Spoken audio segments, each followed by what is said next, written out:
ചരിത്രപ്രസിദ്ധമായ ആറ്റുകാൽ പൊങ്കാല മഹോത്സവത്തിന് തുടക്കമായിരിക്കുന്നു. രാവിലെ 10 മണിക്ക് ദേവിയെ കാപ്പുകെട്ടി കുടിയിരുത്തി തോറ്റമ്പാട്ട് ആരംഭിച്ചു. മാർച്ച് 13-നാണ് ആറ്റുകാൽ പൊങ്കാല.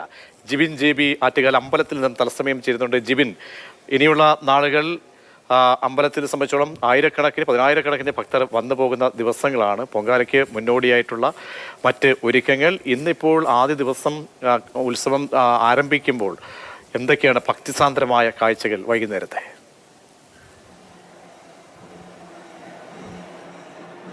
പ്രജീഷ്, 10 ദിവസം നീണ്ടു നിൽക്കുന്ന ഈ പൊങ്കാല മഹോത്സവത്തിനാണ് ഇന്ന് രാവിലെ 10 മണിയോടുകൂടി തുടക്കമായിരിക്കുന്നത്. രാവിലെ 10 മണിക്ക് ദേവിയെ കാപ്പുകെട്ടി കുടിയിരുത്തിയാണ് ഈ 10 ദിവസം നീണ്ടു നിൽക്കുന്ന പൊങ്കാല മഹോത്സവത്തിന് തുടക്കം കുറിച്ചിരിക്കുന്നത്. കഴിഞ്ഞ കുറച്ച് ദിവസങ്ങളായി തന്നെ പ്രത്യേകിച്ച് മുഖ്യമന്ത്രിയുടെ നേതൃത്വത്തിൽ നടന്ന യോഗത്തിന് പിന്നാലെ ആ ഒരു ദിവസം മുതൽ തന്നെ ഉത്സവം തുടങ്ങിയതെന്ന് നമുക്ക് മനസ്സിലാക്കാം. കാരണം പിന്നീട് അങ്ങോട്ട് നഗരത്തിൻ്റെ വിവിധ ഭാഗങ്ങളിൽ ആറ്റുകാല പൊങ്കാലയ്ക്ക് വേണ്ടിയിട്ടുള്ള ഒരുക്കങ്ങളാണ് നമ്മൾ കണ്ടത്. പ്രത്യേകിച്ച് നഗരത്തിലേക്ക് കയറി വരുന്ന കവടിയാർ ഭാഗം മുതൽ തന്നെ ഇങ്ങോട്ടേക്ക് എല്ലായിടത്തും ആറ്റുകാൽ പൊങ്കാലയ്ക്ക് ഓരോരുത്തർക്കും ഇവിടേക്ക് എത്തുന്ന വിവിധ ജില്ലകളിൽ നിന്നും വിവിധ സംസ്ഥാനങ്ങളിൽ നിന്നും ഇങ്ങോട്ടേക്ക് എത്തുന്നവർക്ക് പൊങ്കാല ഇടുന്നതിന് വേണ്ടിയിട്ടുള്ള അവസരം ഒരുക്കുന്നതിന് വേണ്ടിയിട്ടുള്ള കല്ലുകളൊക്കെ നേരത്തെ ബുക്ക് ചെയ്യുന്നതിന് വേണ്ടിയിട്ടുള്ള കാര്യങ്ങളൊക്കെ തന്നെ ദിവസങ്ങൾക്ക് മുൻപ് ഇവിടെ ആരംഭിച്ചിരുന്നു. പ്രത്യേകിച്ച് നഗരത്തിൻ്റെ വീതികളിൽ നമുക്ക് നോക്കിക്കഴിഞ്ഞാൽ ഇവിടേക്ക് ആവശ്യമായിട്ടുള്ള കാര്യങ്ങളൊക്കെ ചട്ടി, കൊതുമ്പ് അതുപോലെയുള്ള വസ്തുക്കളൊക്കെ തന്നെ ഇപ്പോഴേക്ക് തന്നെ തിരുവനന്തപുരത്തിൻ്റെ നിരക്കുകളിൽ നിരന്നു നിൽക്കുന്നു നമുക്ക് മനസ്സിലാക്കും. പ്രത്യേകിച്ച് ഇങ്ങോട്ടേക്ക് വന്നു കഴിഞ്ഞാൽ ഇന്ന് രാവിലെ 10 മണിക്കാണ് ഇവിടെ ദേവിയെ കാപ്പുകെട്ടി കുടിയിരുത്തി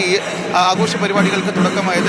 ഇപ്പോൾ വൈകുന്നേരം 6 മണിയോട് കൂടിയാണ് ദിവസങ്ങൾ നീണ്ടു നിൽക്കുന്ന കലാപരിപാടികൾക്ക് കൂടി തുടക്കമായിരിക്കുന്നത്. വൈകുന്നേരം 6 മണിയോട് കൂടി പ്രശസ്ത ചലച്ചിത്ര നായിക നമിത പ്രമോദാണ് ഈ കലാപരിപാടികൾക്ക് ഉദ്ഘാടനം കുറിച്ചത്. ഇതേ വേദിയിൽ തന്നെ, അതായത് അമ്പ എന്ന് പറയുന്ന അതേ വേദിയിൽ വെച്ച് തന്നെയാണ് പത്മശ്രീ ഓമനക്കുട്ടിയമ്മയ്ക്ക് അമ്പ പുരസ്കാരം നൽകിയത്. അതിൻ്റെ കലാപരിപാടികളാണ് നടന്നുകൊണ്ടിരിക്കുന്നത്. ഇപ്പോൾ നമ്മൾ നിൽക്കുന്നത് ക്ഷേത്രത്തിലാണ്, ക്ഷേത്ര പരിസരത്താണ്. ഇവിടെ ഇപ്പോൾ പൂജകൾ നടന്നുകൊണ്ടിരിക്കുകയാണ്. ദേവിയെ കാപ്പുകെട്ടി കുടിയിരിക്കുന്നിടത്ത് വിശ്വാസികൾ വരുന്നതും അത്തരത്തിലുള്ള പൂജാ കാര്യങ്ങളൊക്കെയാണ് ഇവിടെ നടന്നുകൊണ്ട്. എന്തായാലും ഇനിയുള്ള 9 ദിവസം എന്ന് പറയുന്നത് ഇനിയുള്ള 13-ാം തീയതിയാണ്, മാർച്ച് 13-ാം തീയതിയാണ് എല്ലാവരും കാത്തിരിക്കുന്ന ആറ്റുകാൽ പൊങ്കാല മഹോത്സവം നടക്കുന്നത്. അതുകൊണ്ട് തന്നെ ഇനിയുള്ള 9 ദിവസങ്ങൾ എന്ന് പറയുമ്പോൾ തിരുവനന്തപുരം നഗരത്തെ സംബന്ധിച്ച ആഘോഷത്തിൻ്റെ ദിവസങ്ങളായിരിക്കും. പ്രത്യേകിച്ച് രാത്രി എന്ന് പറയുമ്പോൾ തിരുവനന്തപുരത്തിൻ്റെ വിവിധ ഭാഗങ്ങളിൽ നിന്നുള്ളവരാണ് ഇന്ന് മുതൽ തുടങ്ങുന്ന കലാപരിപാടികളൊക്കെ കാണുന്നതിന് വേണ്ടി വിശ്വാസപരമായി ഇവിടേക്ക് അമ്മയെ കാണുന്നതിന് വേണ്ടിയിട്ടൊക്കെ തന്നെ എത്തിക്കൊണ്ടിരിക്കുന്നത്. എന്തായാലും ഇനിയുള്ള ദിവസങ്ങളിൽ ഇവിടെ നഗരത്തിൻ്റെ വീതികളിലൂടെ ഒഴുകിയെത്തുന്ന ജനസാഗരം എല്ലാം ഇങ്ങോട്ടേക്കാണ് എത്തുന്നത്. കാരണം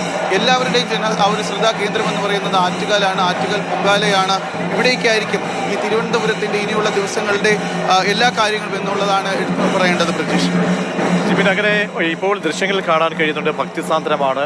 നിരവധി ഭക്തജനങ്ങളുടെ വലിയൊരു തിരക്ക് കൂടി നമുക്കറിയാൻ കഴിയുന്നുണ്ട്. അപ്പോൾ ക്രമീകരണങ്ങൾ എങ്ങനെയാണ്? ഇതേ നിലയ്ക്കുള്ള ഭക്തജന പ്രവാഹമാണെങ്കിൽ അതിനെയുള്ള 9 നാൾ തലസ്ഥാനത്തെ സംബന്ധിച്ചോളം ആഘോഷത്തിൻ്റെ ഒക്കെ തന്നെ ഈ പല സംഘടനകളുടെയും വിവിധ സന്നദ്ധ സംഘടനകളൊക്കെ തന്നെ ഒരുപാട് കലാപരിപാടികളൊക്കെ തന്നെ ക്ഷേത്രവുമായി ബന്ധപ്പെട്ടൊക്കെ നടത്തുന്നുണ്ട്. അപ്പോൾ ഒരുപാട് കാഴ്ചകൾ കൂടി പകർന്നു നൽകുകയാണ് ആറ്റുകാൽ പൊങ്കാല.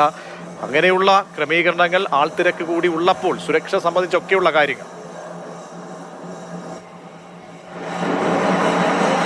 പ്രതീക്ഷ അതാണ് നേരത്തെ പറയുന്നത്. അതായത് മുഖ്യമന്ത്രിയുടെ നേതൃത്വത്തിലാണ് ഈ വർഷത്തെ ആറ്റുകാൽ പൊങ്കാല മഹോത്സവത്തിൻ്റെ ഒരുക്കങ്ങളെ സംബന്ധിച്ചിട്ടുള്ള യോഗം നടത്തിയത്. ഇതിന് പിന്നാലെയാണ് പ്രത്യേകിച്ച് വിവിധ സുരക്ഷാ സംഘടനകൾ, പോലീസ്, ഫയർഫോഴ്സ് ഇവരെയൊക്കെ ഉൾപ്പെടുത്തിക്കൊണ്ട് ഇങ്ങോട്ടേക്കുള്ള കാര്യങ്ങൾ, അതായത് ഇത്തരത്തിലുള്ള വലിയ രീതിയിലുള്ള ഒരു മത്സരം നടക്കുന്നു. പ്രത്യേകിച്ച് ഇന്ന് ഈ മഹോത്സവം തുടങ്ങിയ ദിവസം മുതൽ തന്നെ വലിയ ജനത്തിരക്കാണ് ഇവിടെ അനുഭവപ്പെടുന്നത്. നേരത്തെ നമ്മൾ ദൃശ്യങ്ങളിൽ കണ്ടതുപോലെ തന്നെ ഭക്തിസാന്ദ്രമായ ഒരു അന്തരീക്ഷമാണ് എങ്കിൽ പോലും പക്ഷേ വലിയ രീതിയിലുള്ള ഒരു ജനത്തിരക്കാണ് ആദ്യ ദിവസം മുതൽ തന്നെ ഇവിടേക്ക് അനുഭവപ്പെട്ടുകൊണ്ടിരിക്കുന്നത്. അതുകൊണ്ട് തന്നെ ഗതാഗത പ്രശ്നങ്ങളൊക്കെ ഉണ്ടാകാനുള്ള സാധ്യത നേരത്തെയുണ്ട്. കാരണം ആദ്യ ദിവസങ്ങളിലൊക്കെ ഈ പ്രത്യേകിച്ച് 1-ാം ദിവസമൊന്നും തന്നെ ഗതാഗത സ്തംഭനങ്ങളൊന്നും കാര്യമായിട്ടുണ്ടാകില്ല. പക്ഷേ എന്നിരുന്നാൽ പോലും പോലീസ് അതൊക്കെ മുൻകണ്ടുകൊണ്ട് ഇങ്ങോട്ടേക്കുള്ള ഗതാഗതമൊക്കെ തന്നെ നിയന്ത്രിച്ചുകൊണ്ട് ഈ ദേവി കാണാൻ വേണ്ടി ഇങ്ങോട്ടേക്ക് എത്തുന്ന ഭക്തജനങ്ങൾക്ക് യാതൊരുവിധ പ്രശ്നങ്ങളും ഉണ്ടാകാതെ നേരിട്ട് ഇങ്ങോട്ടേക്ക് എത്തുന്നതിന് വേണ്ടിയിട്ടുള്ള എല്ലാ സൗകര്യങ്ങളും ഇവിടെ പോലീസിന്റെ നേതൃത്വത്തിൽ ചെയ്യുന്നുണ്ട്. പ്രത്യേകിച്ച് പോലീസ് വിവരങ്ങൾ നൽകിയത്. അനന്തപുരിയെ സംബന്ധിച്ചോളം ഇനി 9 നാൾ ആഘോഷത്തിന്റെയും ഭക്തിയുടെയും ഒരു എന്താ പറയുക, അത്രത്തോളം ആളുകൾ എത്തുന്ന ഒരു പൊങ്കാല മഹോത്സവമാണ്. എല്ലാ വർഷവും അങ്ങനെ ആളുകളുടെ എണ്ണം കൂടാറുണ്ട്. ഇത്തവണ ആദ്യ ദിവസം ഇന്ന് പൊങ്കാലയ്ക്ക് മുന്നോടിയായിട്ടുള്ള ഉത്സവത്തിന് ആരംഭം കുറിക്കുമ്പോൾ തന്നെ ഭക്തിസാന്ദ്രമാണ്.